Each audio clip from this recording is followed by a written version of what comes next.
On this week's episode of Marketing O'Clock, I label my previous recommendations and my current recommendations for Google Ads the strongest match. No target, no problem. Add this new bidding strategy to your cart. and you won't believe what's coming to Meta Ads. Oh, on today's show. Welcome, you are listening to Marketing O'Clock. Just stay tuned. Digital marketing news, but let's get specific. Digital ads, SEO and analytics, social media and more. Pretty much everything that'll make your website perform. With new shows every Monday. We give you the news with sass and puns and definitely hot takes. Thank you for tuning in. You know what time it is. It's officially Marketing O'Clock. Settle in, sit back, keep it locked. Hey there, I'm Greg Finn. I'm Julia Mateer. I'm Jess Budd, And it's officially Marketing O'Clock. here on June 29th, 2026. What's going on, everybody? Anything new? I just got back from vacation. Oh, yeah, you were in, what, Tennessee? Yeah, Smoky Mountains. How was it? A lot of hiking? Yeah, it was a decent amount of hiking. Saw a lot of bears. It's a great. Did time. you really? Yeah, we saw like 7. Wait, what is your take on if you had to get in a fight with a bear? Who wins? You're the bear. Okay, so I actually learned that bears, black bears that are there weigh way less than I thought they did. I personally don't think I could fight a bear, but maybe a 250 man could fight a bear. Which you're not. Are black bears What? the one you're supposed to play dead? No. No. To back away slowly. You scare them. Don't turn your back from the bear, Jess. Because that's when they come for you. Yeah. I'd take a bear hug. Yeah. I don't think you get that. Also, the one bite and you're done. Also, So, can you define 250, man? What does that mean? weighs 250 Oh, okay. pounds. So I got no chance. Yeah. Just wanted- No, I just Everybody asked. Do you knew. think I have a chance? Because I think we've talked about it in our roster office a lot. I think that I have a chance. Are you fast? I'm pretty quick. Can you throw a punch? No, I think you got to bite their jugular neck. Not a Really? shot in hell. That's You're how a guy biting their did it. neck. But you're going to get that close to No. its face and risk getting bit? I That's feel like how you the one punch guy in did the it. He's snout. How got big a was this award. man? He's got an 250. award. He Yeah, bit through a grizzly bear's jugular. I Oh, forget a his name. grizzly bear. Yeah. That's different because grizzly bears are extremely aggressive. They're also much bigger, where a black bear is like your size. Hi. Julia's not doing that either in the Smoky Mountains. No. The girl is just peaceful walking. The bears are probably waving at her. Like, she's not going to have that problem.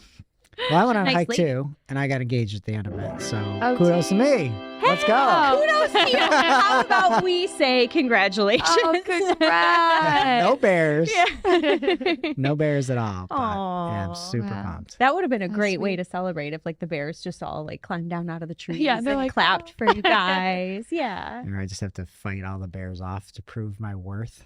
Did you do it at the top of a mountain? Yeah. Wow. Yeah. Well, it's like a gully kind of It's like thing. a hill. It's really cool. No, it's really cool. It's kind of hard to get up there That's if cool. you're whatever, but yeah, Well, everybody see congrats. my full circle here on Marketing O'Clock. Wow. From the highs to the lows. Back at a That's high. Nice. Let's Yeah. go. You got to get a little bit higher because you got to do the whole marriage thing now. The engagement's just step 1. You don't have Yes. a ring, right? I don't have a Men ring. don't do that side of things. Yet. Yeah. Will have a ring. Yeah. Maybe get one of those fitness rings. Not sure. An Aura ring? Listen. I got one yesterday. Wait, do you have it? No, it comes next Tuesday. Wait, did you get the size thing? Yeah. Okay. No, I went and measured my finger at Target. I like how you're just pushing the button. I don't know if the table's got that on screen, but Julie's like, I went to Target. Well, that's how you they have the things, and then I just figured it out. So I'm very excited. Yeah. Well, congratulations to you as well. Thank you. Oh my goodness. Engagements, finger sizing. I feel like that's going to stress you out, though. Yeah, I know. Yeah. I can't wait. Well, something else we'd like to talk about. We need to hype up another way that you can get insights into your inbox, and that's the Cypress North newsletter. So if you've been listening to Marketing O'Clock, you know that our agency is Cypress North. If you're new here, now you know too. We give you the news every week on the show, right? It is everything you need to stay up to date. But surely you've subscribed to that and you're looking for something new to add. You want to fill your arsenal with more than just the news, right? The Cypress North newsletter comes out monthly. It's chock full of tips, deeper dives. Sometimes we even get some rants from the man over there, which you get here too. But if you want more, we cover marketing, data, dev. There's something for everyone. And of course, there's also fun updates on what your favorite hosts and our coworkers are up to. So again, a great way to deepen your understanding of the whole digital world, not just what's happening today, but what matters in the long term. We're all living in it. We don't spam. We just share great quality content. So head on over to cypressnorth.com/newsletter to subscribe. First up in the main news here today, Google Ads Smart Bidding Strategies, Target CPA and Target ROAS is getting updated. As you may know, right now, the current label is maximize conversions with the target CPA or maximize conversion value with the target ROAS. It is now going back to being just target CPA or just target ROAS. Hooray. You may be thinking out there, didn't this change just occur? Well, you'd be right. A little over 5 years ago, Google came out with this change of moving target CPA under maximized conversions and moving target ROAS under maximized conversion value. And if only there was a way that somebody could have stopped this from happening, if there was some advice that somebody out here on the internet could have given Google that they could have listened to, we wouldn't have to be flipping back here in 2026. Simple. You can't say this is simple. There's 4 performance goals and you're combining them to 2. And I understand in the grand scheme of things, it's not that big of a deal, but it's not needed. Nobody asked for this. Nobody wants this. Nobody needs this. This isn't helping anybody. It's actually confusing people. Call me stupid. I don't know if you all thought of this. I never equated max conversion value in target ROAS or max conversions in target CPA. It never crossed my mind that they'd be the same thing because they act so stupidly. Yeah. Well, at least the maximized conversions one, when you have budget at the end of the day, it just spends everything. Yeah. And I never even thought that it tries to hit a number. This is just my personal thoughts. I said, it might just be the training over the years, but I haven't considered target ROAS and max conversion value similar at all. One attempts to hit a number, while the other, if budget remains, will spend 10x on a click at the end of the day, even if it knows it will get 1x back. That's what these max clicks, max conversion value, max conversions will do. It will take a loss as long as it adds revenue. It doesn't care about a number. So to me, I think that's the biggest update there. Somebody is right. Maybe Google should listen to me because those things never made sense to be bundled together. It blew my mind that they would even be considered the same thing. They operate so differently, and I think this is a welcome change that frankly should have been needed. You should have just listened to me.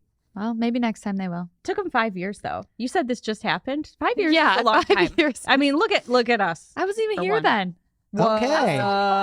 Ew, she was still in college. Well, speaking of listening to me, Google is now testing a new strongest match label on search ads. There will be a strongest match label with 2 little check marks to the left of it, and a strong match label with one single check mark. This is an experiment that's happening, confirmed by Ginny Marvin, Google Ads liaison, who we all know and love. And even in that initial clip, I said how nice it was to have Ginny at Google. So she's been there for 5 years now. It's crazy. Now you may be thinking, strongest match and strong match, isn't that what Google Ads is supposed to be providing to their users? Isn't that how the entire auction dynamics work? That you're providing a strongest match and a strong match? So I went on LinkedIn and was pontificating about this, thinking there's no way that a $1 company like Google will go out and serve ads to users and have a 3-pack of ads and put the strongest match at the bottom. Imagine how unfathomably dumb that's generational idiocy of doing something like that. So I went out and I made a big LinkedIn post because the whole point is you're supposed to match strong. That's what you're telling everybody you're doing. That's what you're telling advertise. Your goal is to have strongest matches at the top. So I went on LinkedIn and I talked about it a little bit, and we got a little bit more clarification from Ginny. So as you know, anybody listening to this that works in the ad side of things, there's really 6 different elements that go into the auction. So those elements are your bid, right? That's the key differentiator between maybe a typical strong match. You also have your ad and landing page quality, your quality score, your expected impact, any ad rank thresholds. So you have to be allowed into the auction to be able to be shown, the context of ads, and auction competitiveness. So that's from Google's help documentation. And to me, a strong match is pretty simple from at least somebody using Google, right? Like, what is the percentage of people that know that there are those 6 factors that go into ads? Probably 0.00001% of human beings. Mm-hmm. So I said, hey, according to Merriam-Webster, the term match is a pair suitably associated. The most suitable of associations is something like quality score, right? Like that's literally looking at your landing page, your ads, and how well it matches. I put up a little dumpster fire graphic or a dumpster graphic with it in there, but it just makes no sense to me that you would ever in a million years, Google has the most competition they've ever had with Claude and ChatGPT and everything else out there, to be able to start serving the strongest match under an ad that is not the strongest match. So Ginny responded and said, I think this response came from Google's PR team. I'm going to go with that. I'm not going to say Ginny responded, but Ginny replied, because Mike, Ryan, and I were kind of going back and forth thinking about what a strongest match could mean. And Ginny said, quality and relevance are core drivers for both ad positioning and in this experiment, but they're applied differently. Auction dynamics remain the same. In this experiment, eligible top ads are evaluated against each other after the auction. The ad with the highest overall relevance receives the strongest match badge. Remaining eligible ads that cleared the threshold may receive a strong match badge. As I shared in my original post, the hypotheses we're testing for this experiment is whether these badges will help people instantly identify the most relevant information for their query and help advertisers connect more effectively with high intent audiences. To which my unfiltered response would be, hey, how about you, with the metric literally called quality score, use that more than something like a bid to actually display the strongest match and help your users out. That's what I would do. If I was actually trying to figure out this hypothesis, I would look at the thing called quality score and say, maybe this is something I should use, not just a little badge to say, we messed up. This is actually the strongest match. So I summarized it, and then I asked her a yes or no question. Just because the PR stuff, I just can't. I can't anymore with it. So I said a follow-up binary yes-no question, Ginny. Is it possible for the ad selected to be in the top position in the top ads to not be given the strongest match label, with that label going to another ad that qualifies for a top ad below it? YN. Yes, no, question mark. And so Ginny responded, Ginny's the best. She responded, why?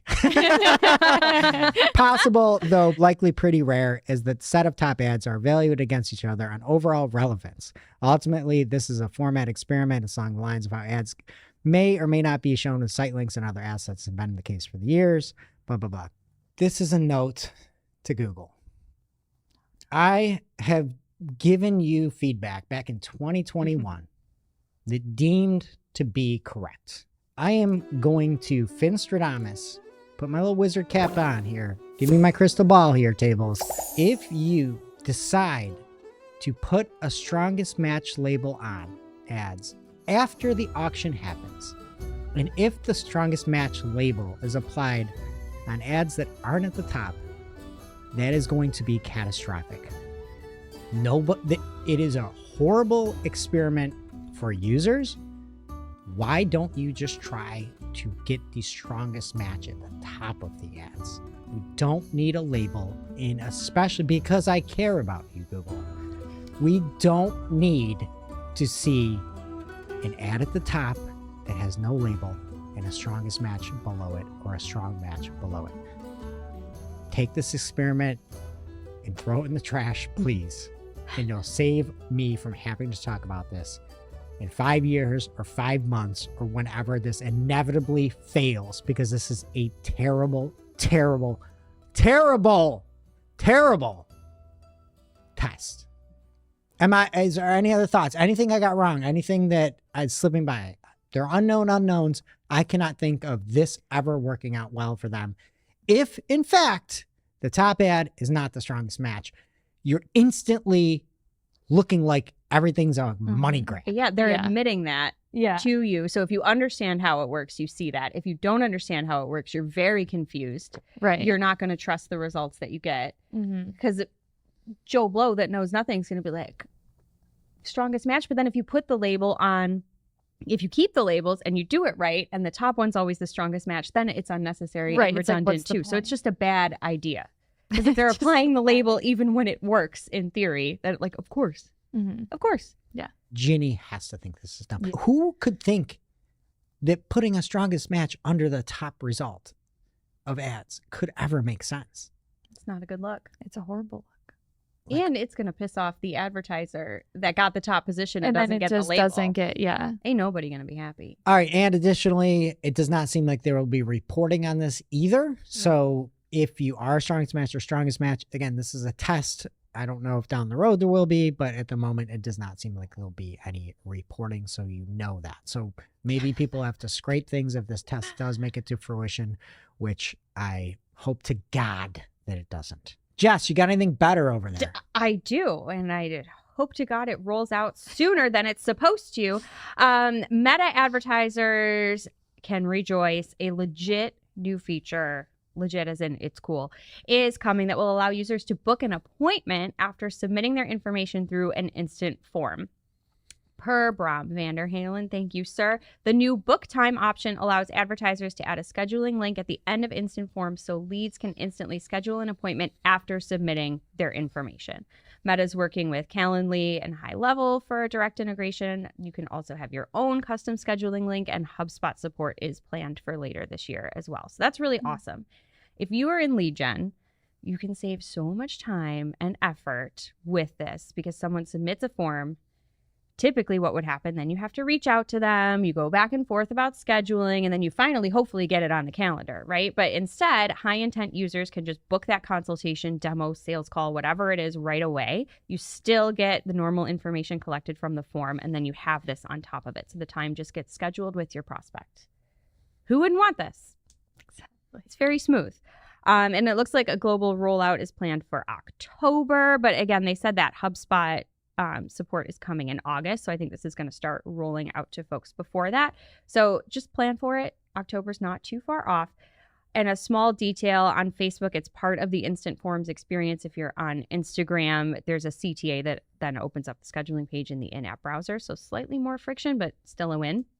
And Brom, who's always thinking, says, my tip, be sure to increase intent by adding custom required questions to your form to filter out low quality leads and reduce appointment no-shows. Yeah, that would have been my fear. You're not the only one fearing that because Juan, the PPC dude on X, he tweeted, I get cheaper leads with Meta ads though, and then shows the lead. New call booked from Meta ads, appointment date and time, full name.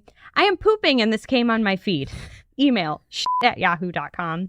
Business name, stomach pain, and website, WTF is this. But their annual revenue is $10 million a year. So a cautionary tale, because we do know a lot of junk comes through. Do what you can to fix it. But again, you're going to see these things. You're going to see the lead come through. You can always delete the calendar invite too. I still think it's really nice. I don't know why you wouldn't test this when we get there, but adding those custom questions is a great idea. So thanks, Brom. I'm really surprised that I'm pooping and this came on my feed is making $10 million a year with a business name like Stomach Pain. I feel like, I don't know, call me old fashioned. I wouldn't want to go to a business named Stomach Pain. Yeah, are you solving it? Are you causing it? What is happening? Wherever we need to find this business and open our own business next door to it called No More Stomach Pain. We will make $11 million a year. Yeah, I mean, clearly this is fake, right? And Juan he manages Google Ads campaigns for a living, so he's clearly pooping here as well on other platforms, but still funny. Something that's not giving us stomach pain is an amazing update for any ecom people out there. Maximize conversion value is back.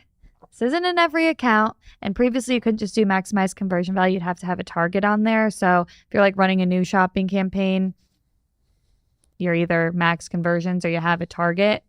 And that's not very helpful. You want it to go max conversion value, but you don't want to set a target if it's too new.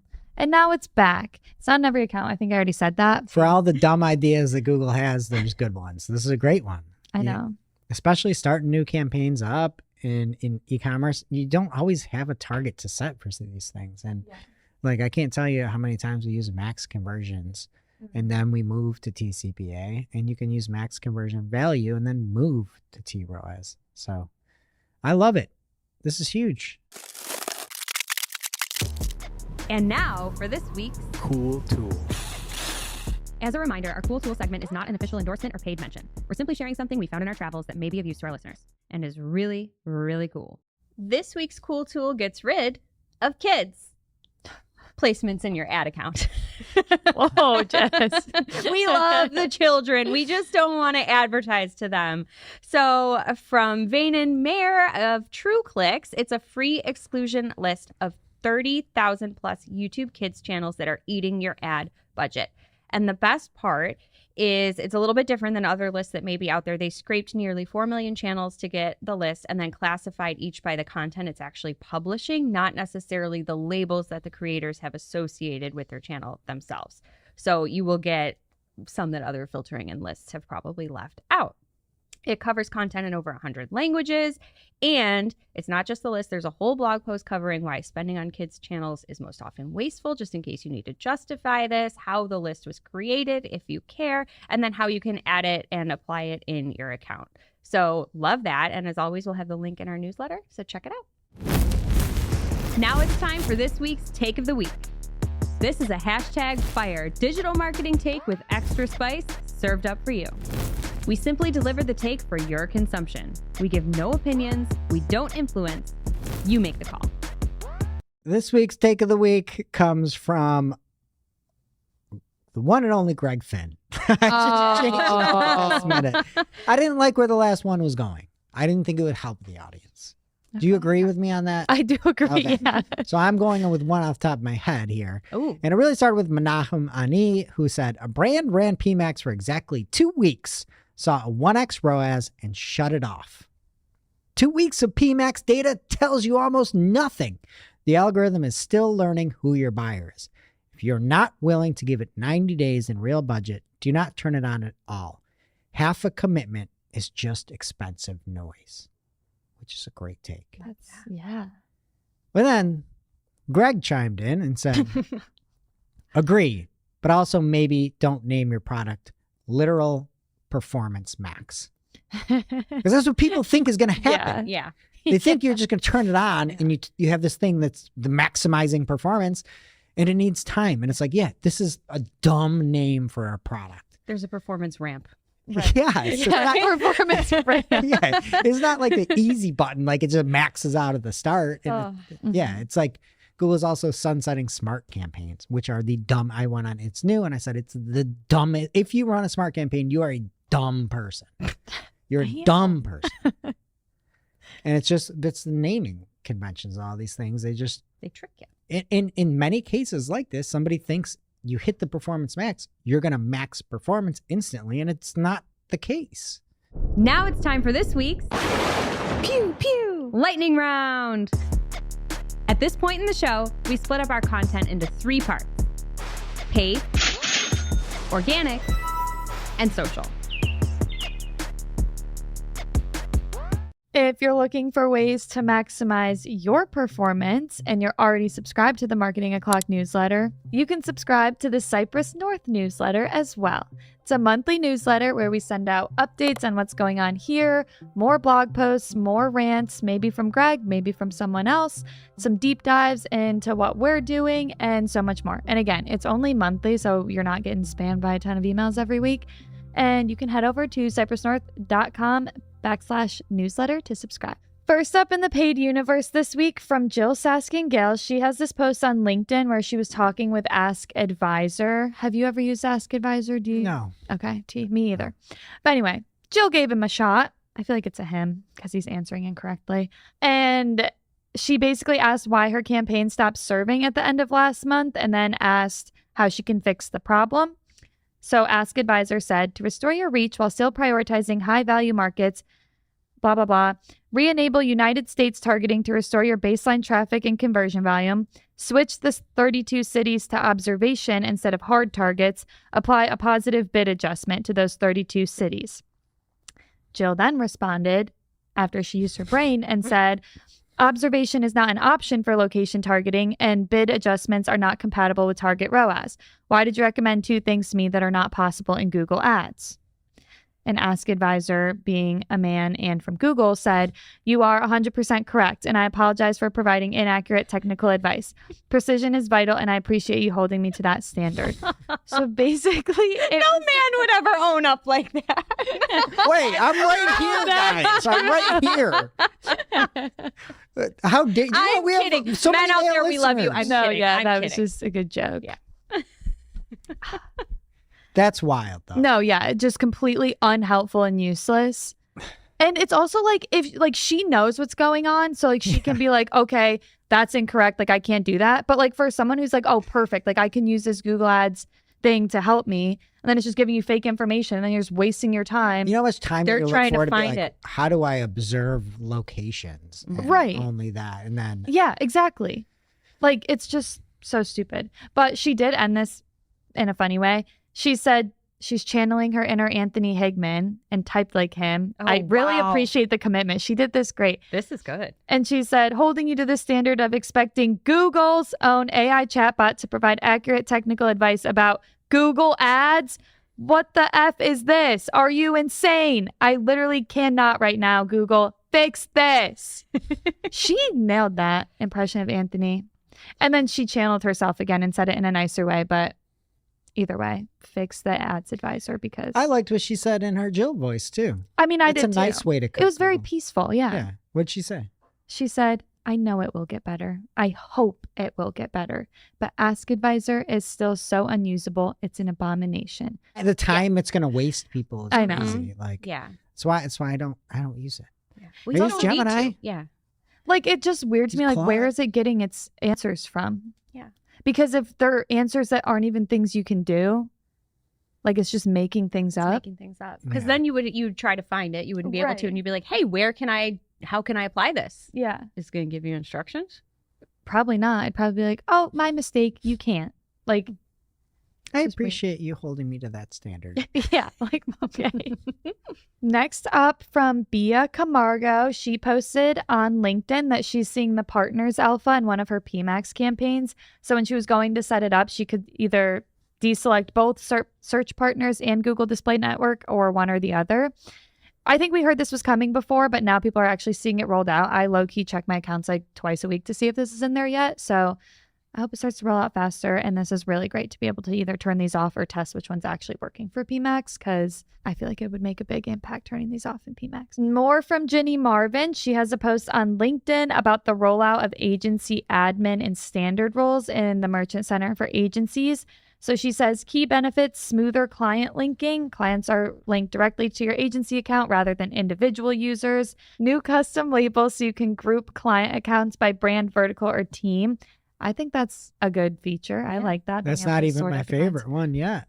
Role-based security, so you can protect your client data by designating agency admins with master controls versus standard users with restricted permissions. Admin users have full control and capabilities to securely manage access within the account, and they can link and unlink clients' Merchant Center accounts and provision and modify standard users' access to client Merchant Center accounts. That's my favorite. That one right there. I'm happy. Yeah. Happy we got there for you. Yeah.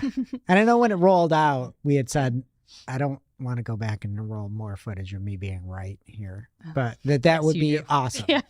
You know, Find the like clip. if it worked like an MCC Yeah. for Mhm. Google Ads, you wouldn't have to say, hey guys, can you give me access to these 8 people in your Merchant Center account?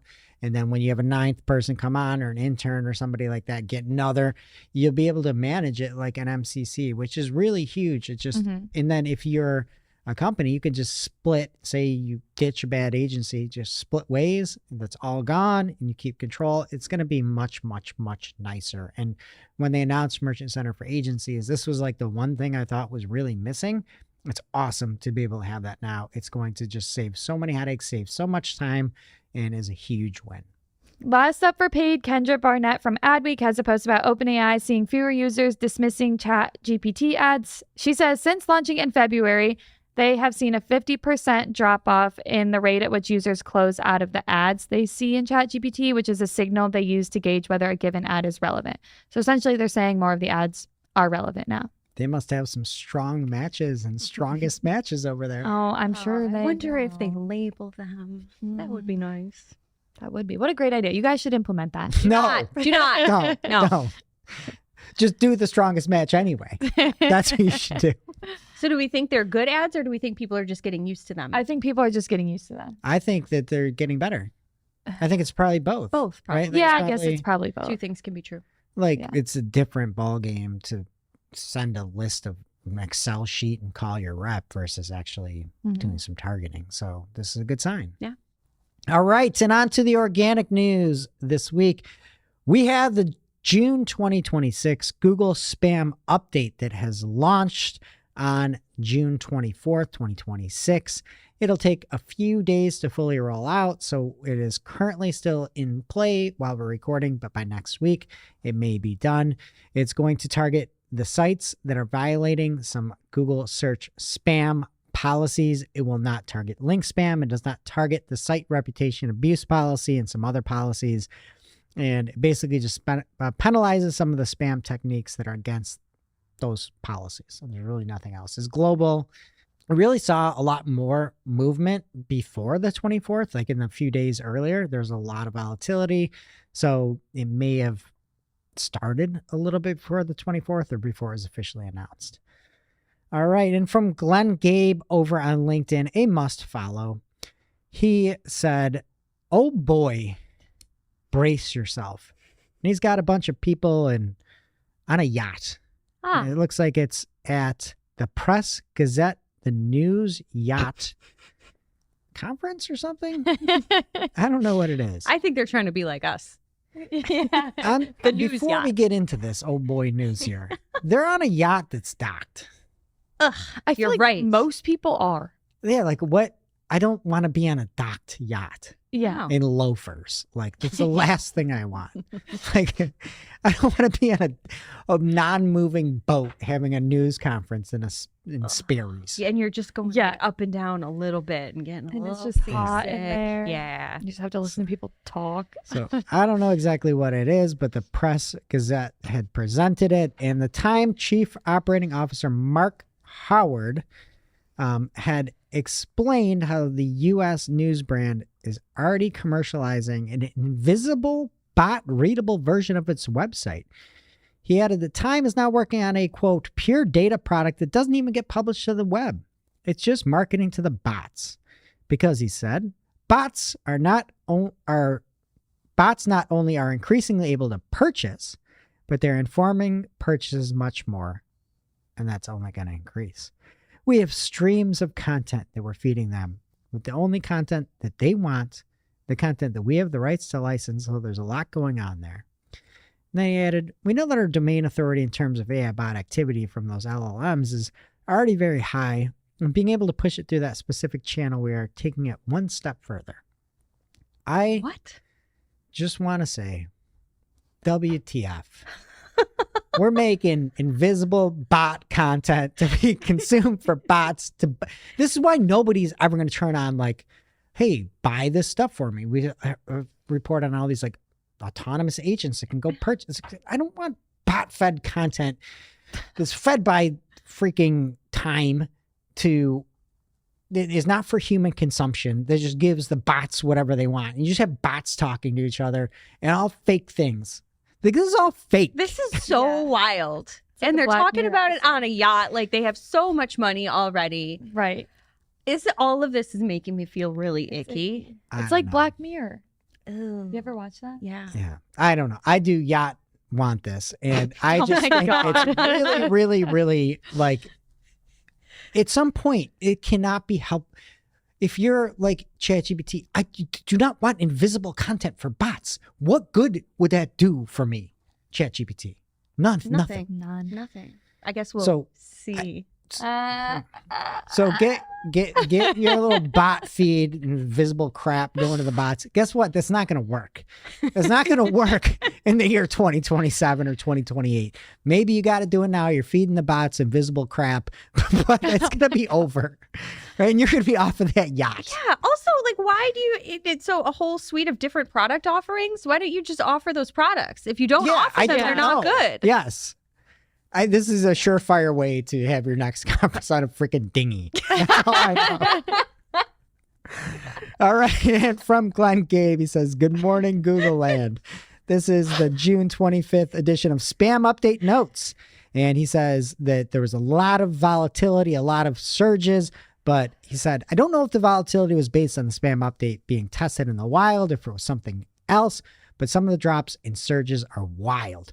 Note, some sites that were hit by the May core update and then more with whatever rolled out in mid-June. And from his research, June 12th and June 18th were big dates, and that there was a lot of movement as well over on the 25th. So there's a bunch of screenshots, some more of that Mount AI stuff, people just feeding invisible bot crap everywhere. It's not actually the invisible stuff. It's just crap content. And if you want more spam updates, just follow Glenn Gabe, Twitter, LinkedIn, wherever you need. He writes things that you can actually read and are visible. And that's it in organic. What's happening in social, bud? All right. First up in social this week, a big-ish announcement from Meta at Cannes Lions. I thought this was a film festival. I don't know why it's become like a tech sounding board, but neither here nor there. Meta has an end-to-end creative solution that makes AI-enabled ad creation accessible to every marketer. Way to go, humans. You now have more competition from people that don't want to do anything themselves. But maybe there's something in here you can use. It's rolling out at first to select advertisers in the Tools tab of Ads Manager, so you can look out for that. Maybe that's you. I'm guessing not. But it will offer guidance on your approach based on your brand's identity and tone. That could be nice. Enhanced text generation tools and more. They also announced that they're going to merge their Creator Marketplace and Partnership Ads Hub into a single surface, Meta Creator Marketing Hub, later this year. So some interface changes coming, new tools for ad creation, and a better view at performance trends to inform your testing. I guess we shall see when that rolls out. Now, a day later, they're consolidating in one place and they are bringing back the dead in another. Meta also announced that the Facebook Creator Studio is being revived, this time as an AI-powered app to show you exactly what to do next to succeed and help you meet your goals faster with less effort, yada, yada. But you'll be able to quickly assess post performance. It can surface comments in need of a reply with some auto-generated options for you too, an assistant to help you capitalize on trends, what's working for you and your audience across all of Meta's apps. There's a lot in here. Social media managers could actually probably benefit from some streamlined workflows. Like, I like that surfacing of comments thing. I don't know how good the responses are going to be, but again, just to call things to your attention, that is nice. I kind of feel like it doesn't need to be its own whole app. Sure doesn't. I'm sick of Meta's apps. Why is Messenger its own app? But I like this update. Yeah. That's fun. Yeah, something could be useful. Yeah. If all of this AI talk has your head spinning, though, worry not. Meta has outlined guidance for advertisers on best practices and ideal use cases for the new multimedia ads, which, if you don't know, they can include up to 10 images and videos, a mix of different assets in different aspect ratios, various creative of the same thing.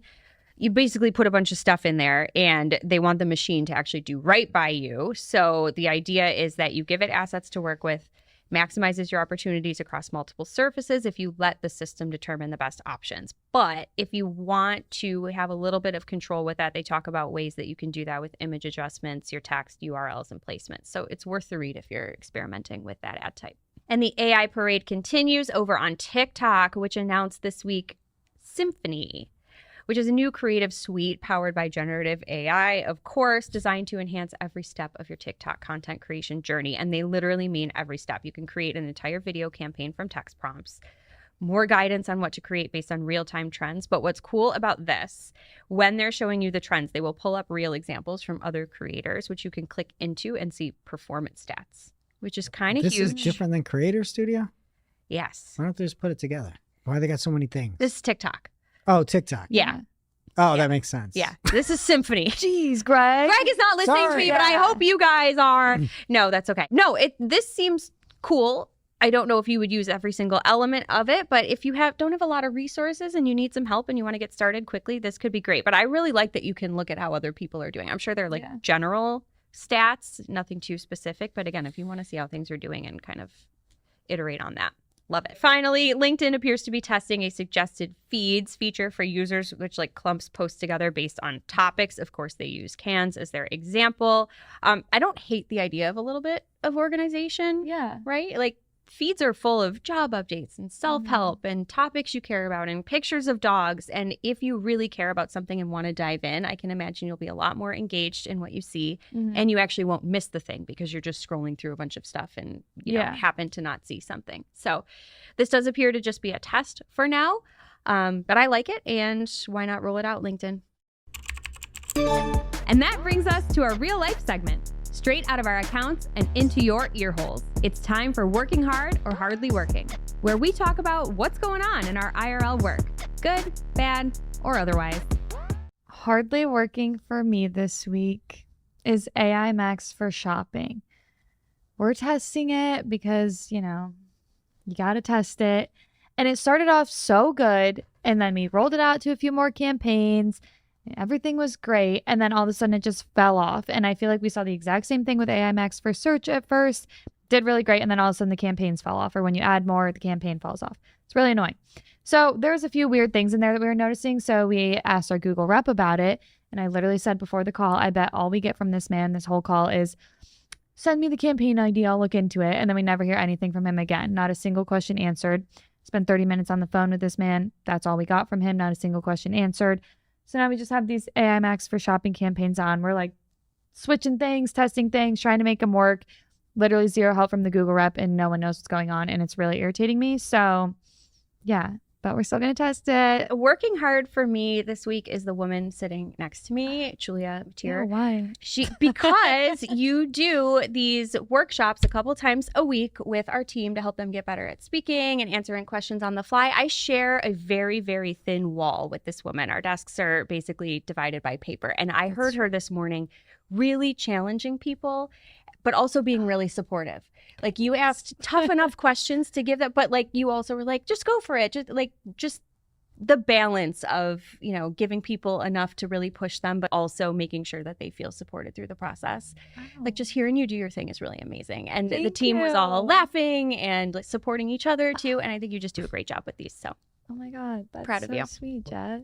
Let's go, Julia. Great job. Yeah. Thanks. Amazing. What All right, and for me this week, Yeah. I just want to say again, the dashboards within Google Ads can be super, super helpful if you take the time and set it up correctly. You can pull like anything in. You can pull in conversion data. You can filter it by day, by week. You can filter it by conversion action. And for like one of our newer accounts, when we were first starting up, I just built this entire dashboard that kind of outlined all of the conversions that we could see, conversion by conversion time, normal conversion time frames.